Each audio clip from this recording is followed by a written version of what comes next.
Seperti yang kita ketahui, pemilu 2024 telah dilaksanakan pada bulan ini, yaitu pada tanggal 14 Februari 2024. Adanya pemilu tentunya selalu identik dengan adanya golongan putih.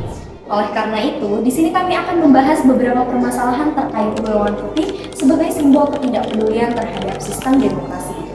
Secara umum, masyarakat yang memilih golongan putih saat pemilu tidak peduli dan tidak memikirkan akan masa depan Indonesia di masa mendatang. Selain itu, konstitusi tentang golongan putih di Indonesia terbilang sangat minim. Dibandingkan dengan negara Australia, masyarakatnya yang tidak memberikan hak suara saat pemilu dikenakan sanksi berupa denda bahkan hukuman penjara. Nah, denda yang dibayarkan itu sekitar 20 dolar Australia atau sekitar 200.000 rupiah. Baik, untuk informasi lebih lanjut, di sini kami akan mewawancarai salah satu rekan kami yang kebetulan memilih golongan putih saat pemilu kemarin. Halo semua, di sini saya sudah bersama rekan saya yang pada pemilihan kemarin memutuskan untuk tidak memilih atau golput. Di sini saya akan mewawancarai dia. Halo Kak, halo. Kemarin kan ikut pemilihan nih, ya. Kemarin ikut nyoblos ya? Kemarin aku ikut nyoblos. Kalau boleh tahu apa ya Kak? Alasan kenapa nggak ikut nyoblos tuh? Alasan aku nggak ikut nyoblos itu karena alamatnya itu bukan alamat sini, jadi kena suara. Terus alasan lainnya tuh karena ngurus-ngurus suratnya tuh agak ribet. Nah, terus si sistemnya tuh kayak lama gitu loh. Aku soalnya udah ngurusin tapi emailnya nggak masuk-masuk, si emailnya tuh lama.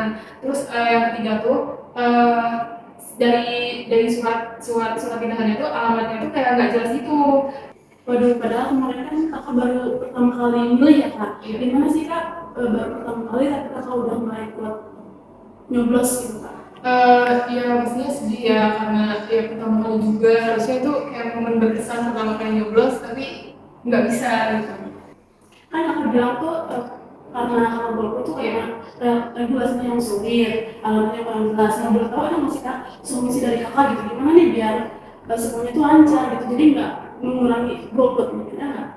Menurut aku sih kayak penyebaran informasi si buat tindak suaranya itu harus dibanyakin lagi, jadi banyakin kampanye atau apa gitu. Kalau boleh tahu ya masih closing statement gitu, motivasi supaya orang-orang nggak golput lagi ke depannya. Buat teman-teman ke depannya diusahakan jangan golput. Terus untuk sistemnya juga diubah lah kayak biar gampang dan kasih alamat juga yang jelas gitu. Terus mungkin sebaran informasi buat biar gak golputnya tuh banyak gitu, diperbanyak biar kita semua nggak pada golput.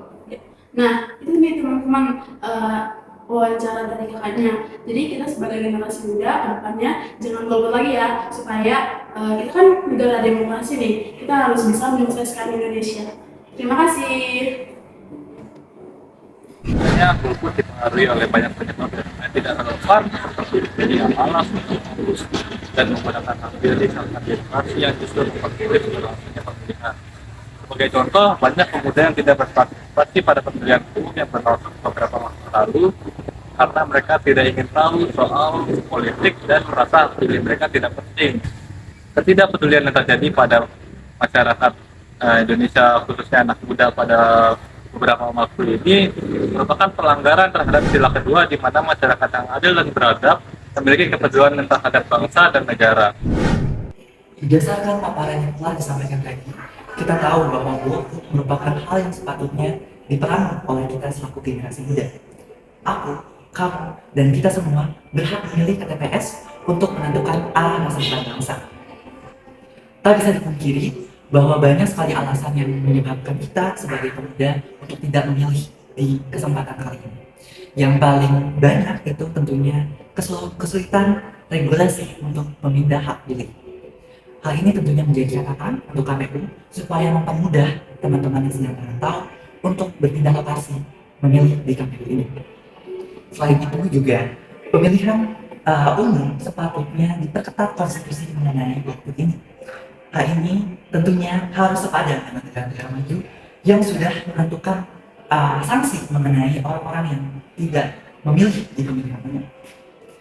Bersama kita, mari kita perangi golput dan sampai jumpa di kesempatan selanjutnya. Say no to golput.